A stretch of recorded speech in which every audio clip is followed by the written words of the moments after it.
Hi viewers, welcome to metro style. வீடியோக்குள்ள போகிறதுக்கு முன்னாடி நம்மளோட சேனலை சப்ஸ்கிரைப் பண்ணாதவங்க சப்ஸ்கிரைப் பண்ணிட்டு கொஞ்சம் சப்போர்ட் பண்ணுங்க. வாங்க வீடியோக்குள்ள போகலாமா? இன்னைக்கான எபிசோட்ல என்ன நடக்குதுன்னு பார்க்கலாமா? அரசியோட ஆனிவர்சரிக்கு இந்த கோடீஸ்வரர் வர, அது மட்டும் இல்லாம நம்ம அரசியவே வெறுப்பேத்திட்டு இருக்காங்கன்னே சொல்லலாம். இல்ல அந்த போட்டோ வச்சுட்டு அரசி முன்னாடி நிற்கிறாங்கன்னே சொல்லலாம். இதை பார்த்துட்டு ஆதவுக்கு ரொம்ப கோவம் வருதுப்பா. ஆதவ் வந்து அரசி கிட்ட கேட்கறாங்க, என்னம்மா இங்க நடக்குது? எல்லாரும் வந்து பேசிட்டு இருக்காங்க, தீக்ஷாவை எனக்கு தான் கல்யாணம் பண்ணி வைக்க போறீங்க அப்படின்னு சொல்லிட்டு. அதுக்கு தமிழரசு சொல்றாங்க, இங்க பாரு ஆதவ், உனக்கு இந்த கல்யாணத்துல கொஞ்சம் கூட விருப்பமே இல்லைன்னு அது எனக்கு நல்லாவே தெரியும். ஆனா என்ன பண்றது, அவ்வளவுதான் உனக்கு நான் கல்யாணம் பண்ணி வைக்கணும் போல அப்படின்னு சொல்லிட்டு ஆதவ் கிட்ட சொல்ல, உடனே இதை கேட்டுட்டு நம்ம ஆதவுக்கு பயங்கரமா டென்ஷன் ஏறுதுன்னே சொல்லலாம். உடனே ஆதவ் சொல்றாங்க, இங்க பாருங்கம்மா, எனக்கு பிடிச்ச மட்டும் தான் கல்யாணம் பண்ணிப்பேன், தேவையில்லாம இதுல தலையிடாதீங்க அப்படின்னு சொல்லிடுறாரு. அதுக்கு கோடீஸ்வரர் சொல்றாரு, என்ன பண்றது, அரசியோட நிலைமை இந்த மாதிரி எல்லாம் இருக்கு. என்னதான் இருந்தாலும் இந்த திக்ஷாவை தான் அவளோட வீட்டு மருமகளை ஏத்துக்கிட்டு ஆகணும், அப்படி இல்லைன்னா அவளோட நிலைமையே தலைகீழா மாறி போயிடும் அப்படின்னு சொல்லிட்டு ஒரு பக்கம் இந்த கோடீஸ்வரர் வேற வரிப்பித்திட்டு இருக்காருன்னே சொல்லலாம். அப்ப நம்ம அரசி நினைக்கிறாங்க, ஒரு போட்டோவை வச்சுக்கிட்டு உன்னோட பொண்ணை என்னோட பையனுக்கு கல்யாணம் பண்ணி வச்சுட்டு உன்னோட லெவலை உயர்த்திக்கலாம் நினைச்சிட்டு இருக்கியா? என் பையனை கல்யாணம் பண்ணிக்கணும்னா அந்த ஒரு போட்டோ மட்டும் போதாது, அதுக்கு தகுதியும் தகாதாரமும் வேணும். அதுவும் உன்னோட பொண்ணு கிட்ட கொஞ்சம் கூட கிடையவே கிடையாது. அப்படிப்பட்ட உன் பொண்ணை என்னோட பையனுக்கு கல்யாணம் பண்ணி வைப்பேன்னு நினைக்கிறியா? அது மட்டும் நடக்கவே நடக்காது அப்படின்னு சொல்லிட்டு மனசுக்குள்ளேயே முன்னு பேசிட்டு இருக்காங்கப்பா. தமிழரசி முகத்தை பார்த்துட்டு நம்ம கோடீஸ்வரர் நினைக்கிறாரு, என்னது இது, இந்த அரசியோட முகமே சரியில்லையே, அவ ரொம்ப தீவிரமா யோசிக்கிறான்னு நினைக்கிறேன். என்ன யோசிச்சா நம்மளுக்கு என்ன, நம்ம கிட்ட இருக்கிற ஒரு ஆதாரமே போதும், அதை வச்சு இந்த அரசியா கவுத்துற வேண்டியதா அப்படின்னு சொல்லிட்டு கோடீஸ்வரர் அந்த போட்டோ வச்சு ஆட்டிட்டே இருக்காருன்னே சொல்லலாம். அந்த பக்கம் நம்ம சாமந்தி எல்லாருக்கும் டீ கொடுக்கலான்னு வருவாங்க. அப்ப தெரியாதரமா அந்த போட்டோவை கீழே தள்ளி விட்டுறாங்கன்னே சொல்லலாம். உடனே நம்ம சாமந்தி கீழே குனிஞ்சு அந்த போட்டோவை எடுக்கிறதுக்குள்ள நம்ம கோடீஸ்வரர் எடுத்துறாருன்னே சொல்லலாம். இந்தாங்கம்மா டீ குடிங்க அப்படின்னு சொன்ன உடனே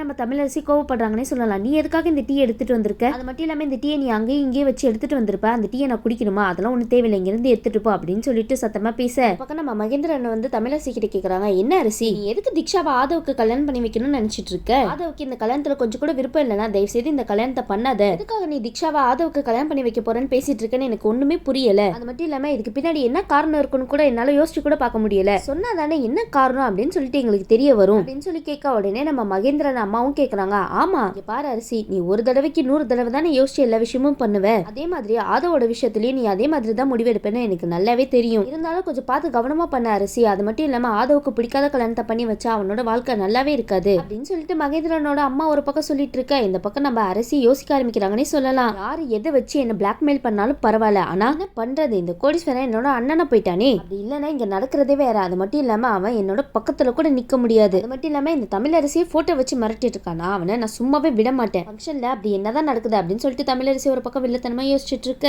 இந்த பக்கம் நம்ம கோடீஸ்வரன் நினைக்கிறாரு, நீ என்ன யோசிச்ச எனக்கு என்ன, என்னோட பொண்ணு தான் ஆதவுக்குன்னு முடிவாகி போச்சு, இதை யாருனாலையும் மாத்த முடியாது தமிழரசி அப்படின்னு சொல்லிட்டு போயிட்டு இருக்காங்கன்னே சொல்லலாம். ஒரு பக்கம் எல்லாருமே ஃபங்க்ஷன்ல கிஃப்ட் கொடுத்துட்டு இருக்க, நம்ம ஆதவ் மகேந்திரனுக்கு ஒரு ஃபிளைட் வச்ச செயினும், இன்னொரு பக்கம் நம்ம அரசிக்கு ஒரு கிஃப்ட் கொடுக்குறாங்கன்னே சொல்லலாம். உடனே அந்த கிஃப்ட்டை பார்த்துட்டு ரொம்ப இம்ப்ரெஸ் ஆயிராங்கன்னே சொல்லலாம். பரவாயில்லையா ஆதவ், இந்த மாதிரிலாம் எனக்கு ஒரு கிஃப்ட் வாங்கி கொடுத்துருக்க, ரொம்ப பெருமையா இருக்கு ஆதவ். என்னோட ஆனிவர்சரிக்கு உனக்காவது கிஃப்ட் கொடுக்கணும்னு தோணுச்சு, ஆனா மத்தவங்களுக்கு எதுவும் கொடுக்கணும்னு தோண கூட மாட்டேங்குது அப்படின்னு சொல்லிட்டு அர்ஜுனை பார்த்து சொல்றாங்கன்னே சொல்லலாம் நம்ம தமிழரசி. இந்த பக்கம் நம்ம தமிழரசி பேசினதை கேட்டுட்டு நம்ம அர்ஜுனுக்கு மனசே சரியில்லைன்னு சொல்லலாம். உடனே ஸ்டேஜ்ல இருந்து கீழே இறங்கி போய் உட்காந்துறாரு. அப்ப பாட்டி வந்து அர்ஜுன் கிட்ட சொல்றாங்க, என்ன அர்ஜுன், தேவையில்லாம நீ எதுக்கு உங்க அம்மா கிட்ட திட்டு வாங்கிட்டு இருக்க?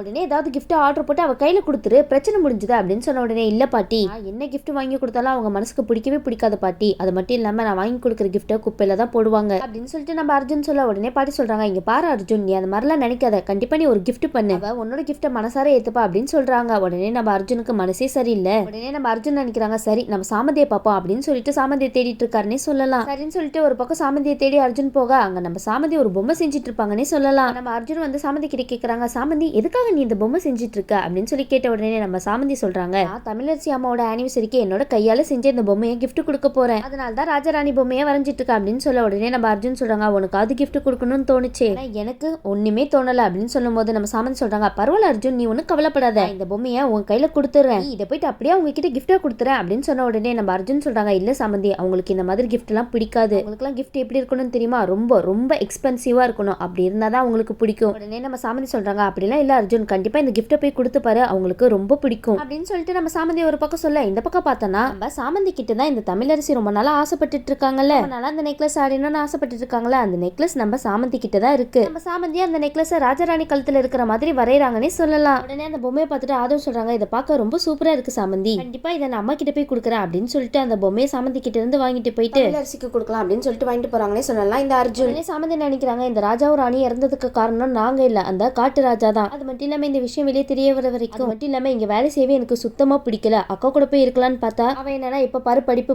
படிப்பு அப்படின்னு சொல்லிட்டு படிச்சுட்டே இருக்கா. அம்மாவை கூட்டிட்டு எங்க போறதுன்னே எனக்கு தெரியல, சீக்கிரமா இந்த பிரச்சனை எல்லாம் முடிஞ்சிடணும் அப்படின்னு சொல்லிட்டு நம்ம சாமந்தி வேண்டிட்டு இருக்கு. பக்கம் நம்ம அர்ஜுன் அந்த பொம்மையை கொண்டு போயிட்டு அரசி கிட்ட கொடுப்போம் அப்படின்னு சொல்லிட்டு எடுத்துட்டு போறாங்கன்னே சொல்லலாம். நம்ம அரசி வந்து அர்ஜுன் கையில இருக்கிற பொம்மையை பார்த்து பயங்கரமா சிரிக்கிறாங்கன்னே சொல்லலாம். ஆனா இந்த ஆதவ் அதுக்கு மேலப்பா, என்ன அர்ஜுன் உனக்கு கிஃப்ட் கொடுக்கறதுக்கு வேற எதுவுமே இல்லையா, போய் இந்த மாதிரி ஒரு பொம்மையை வாங்கிட்டு வந்திருக்க, இதெல்லாம் ஒரு கிஃப்ட்னு தூக்கி கொடுத்தனா அம்மாவோட ஸ்டேட்டஸ் என்ன ஆகும் சொல்லு அப்படின்னு சொல்லிட்டு நம்ம ஆதவ் அர்ஜுனை பயங்கரமா கலாய்க்கிறான்னே சொல்லலாம். அது மட்டும் இல்லாம இதை கேட்டுட்டு நம்ம அர்ஜுனுக்கு பயங்கரமா கோவம் வருது. அது மட்டும் இல்லாம இந்த மகேந்திரன் சொல்றாங்க, என்ன ஆதவ் நீ இந்த மாதிரிலாம் பேசிட்டு இருக்க, அவனால முடிஞ்ச கிஃப்ட் அவன் வாங்கிட்டு வந்திருக்கான், நீ அதுக்கு சந்தோஷப்படாம அவனை இந்த மாதிரி பேசிட்டு இருக்கியே அப்படின்னு சொல்லிட்டு மகேந்திரன் நம்ம ஆதவ திட்டிட்டு இருக்காங்கன்னே சொல்லலாம். நம்ம அரசி சொல்றாங்க, அவன் சொன்னதுல என்ன தப்பு இருக்கு, அவன் வாங்கிட்டு வந்த கிஃப்ட் பாத்தீங்களா அப்படின்னு சொல்லிட்டு நம்ம அர்ஜுனா ரொம்ப இலக்கரமா பேசுறாங்கன்னே சொல்லலாம் இந்த அரசி. அது மட்டும் இல்லாம அர்ஜுன் இதை கேட்டுட்டு ரொம்ப மனசுடைஞ்சு போயிடுறாருன்னே சொல்லலாம். இப்ப நம்ம மகேந்திரன் வந்து அரசி கிட்ட சொல்றாங்க, இங்க பாரு அரசி, ஒருத்தவங்க கிஃப்ட் கொடுத்தாங்கன்னா அது எக்ஸ்பென்சிவா இருக்கான்னு பார்க்காத, அதுல அவங்களோட அன்பும் பாசமும் நிறைஞ்சிருக்கான்னு பாரு. அன்பும் பாசம் தான் ரொம்ப பெருசு. அவன் இந்த அன்பையும் பாசத்தையும் ரெண்டுத்தையும் சேர்த்து உங்ககிட்ட வந்து கிஃப்டா கொடுத்தா இந்த மாதிரி அவனை இலக்கரமா பேசலாமா சொல்லு, முன்னாடி இந்த எக்ஸ்பென்சிவ் கிஃப்ட் எல்லாம் ஒண்ணுமே கிடையாது அப்படின்னு சொல்லிட்டு நம்ம மகேந்திரன் மாசா பேசுறாருன்னே சொல்லலாம். உடனே நம்ம அரசியும் சரி அந்த கிஃப்ட்ல அப்படி என்னதான் இருக்கு அப்படின்னு சொல்லிட்டு அந்த கிஃப்ட்டை வாங்கி பிரிச்சு பாக்குறாங்க. அதுல ராஜராணி பொம்மை இருக்குன்னே சொல்லலாம். அது மட்டும் இல்லாம அந்த பொம்மை கழுத்துல, அதனால நம்ம அரசி அந்த நெக்லஸ் காசுப்பட்டு இருந்தாங்கல்ல, நெக்லஸ் ராஜராணி கழுத்துல இருக்கிற மாதிரி தான் நம்ம சாமந்தி பிரிண்ட் பண்ணி கொடுத்துருப்பாங்கன்னே சொல்லலாம். பார்த்ததுமே நம்ம அரசி பயங்கரமா ஷாக் ஆகுறாங்கன்னு சொல்லலாம். இதை பார்த்துட்டு நம்ம அர்ஜுனுக்கு ஒண்ணுமே புரியல. இது அம்மா இவ்வளவு நேரமா இந்த பொம்மையை வெறிக்க பார்த்துட்டு இருக்காங்க, அது மட்டும் இல்லாம அம்மாக்கு இந்த பொம்மை ரொம்ப பிடிச்சி போயிருக்குமோ அப்படின்னு சொல்லிட்டு நம்ம அர்ஜுன் யோசிக்க, இந்த பக்கம் நம்ம அரசிக்கு எல்லாமே ஞாபகத்துக்கு வருதுன்னே சொல்லலாம். எப்படி இந்த நெக்லஸ் இந்த ராணி கழுத்துல இருக்கிற மாதிரி உருவாக்கி இருப்பாங்க அப்படின்னு சொல்லிட்டு நம்ம அரசி அந்த பொம்மையே வெறிக்க பார்த்துட்டு இருக்காங்கன்னே சொல்லலாம். இன்னொரு பக்கம் மகேந்திரன் சொல்றாங்க, என்ன தமிழரசி உனக்கு இந்த கிஃப்ட் ரொம்ப பிடிச்சிருச்சு போல, அர்ஜுன் பாத்தியாப்பா உங்க அம்மாக்கு நீ கொடுத்த கிஃப்ட் ரொம்ப பிடிச்சிருச்சு போல, அதனால தான் அதை வெறிக்க பார்த்துட்டு இருக்கா இவ்வளவு நேரமா. உடனே இதெல்லாம் கேட்டுட்டு நம்ம அரசிக்கு பேச்சே வரலன்னே சொல்லலாம். அது மட்டும் இல்லாம நம்ம அரசி நினைக்கிறாங்க, இந்த பொம்மையை யார் செஞ்சிருப்பாங்களோ கண்டிப்பா அவங்க கிட்ட தான் இந்த நெக்லஸ் இருந்தாகணும், இப்படி அச்சு பிசுறாம அப்படியே வரைஞ்சு வச்சிருக்காங்க, அப்பனா நான் ஆசைப்பட்ட நெக்லஸ் இவங்க கிட்ட தான் இருக்கணும், மட்டும் இந்த கிஃப்ட் பிடிக்கலன்னு சொல்லிட்டு தூக்கி போட்டா அவ்வளவுதான், இதுக்கு பின்னாடி இருக்கிற ரகசியத்தை என்னால கண்டுபிடிக்கவே முடியாது, அதனால இந்த கிஃப்ட்டை நம்பிக்கிட்டே வச்சுக்கணும், அது மட்டும் இல்லாம இந்த கிஃப்ட்டை யார் பண்ணா, யார்கிட்ட இந்த நெக்லஸ் இருக்கு அப்படின்னு சொல்லிட்டு நம்ம கண்டுபிடிச்சே ஆகணும் அப்படின்னு சொல்லிட்டு அரசி ஒரு பக்கம் நினைச்சிட்டு இருக்க. இன்னொரு பக்கம் நம்ம அர்ஜுன் அரசி அந்த கிஃப்ட்டை வாங்கினதுல நம்ம அர்ஜுன் ரொம்ப சந்தோஷப்படுறாருன்னே சொல்லலாம். ஆனா நம்ம அரசிக்கு இந்த கிஃப்ட் பிடிக்கவே இல்லைன்னே சொல்லலாம். ஆனா அந்த நெக்லஸ் எப்படியாவது கண்டுபிடிக்கணும் அப்படின்னு சொல்லிட்டு அவங்க கிட்டே வச்சுக்கிட்டாங்க. அது மட்டும் இல்லாம இந்த பொம்மையை யார் பண்ணா அப்படின்ற விஷயத்த கண்டுபிடிக்க முடியும் அப்படின்னு சொல்லிட்டு தான் இந்த அரசி அந்த கிஃப்ட்டை அக்செப்ட் பண்ணிக்கிட்டாங்கன்னே சொல்லலாம். அது மட்டும் இல்லாம இந்த பொம்மையை சாமந்தி தான் பண்ணாங்க அப்படின்னு சொல்லிட்டு நம்ம தமிழரசிக்கு தெரிய வந்துச்சுன்னா அவ்வளவுதான், நம்ம சாமந்தியை என்ன பண்ணுவாங்க ஏது பண்ணுவாங்க அப்படின்னு சொல்லிட்டு கொஞ்சம் கூட நினைச்சு பார்க்கவே முடியல.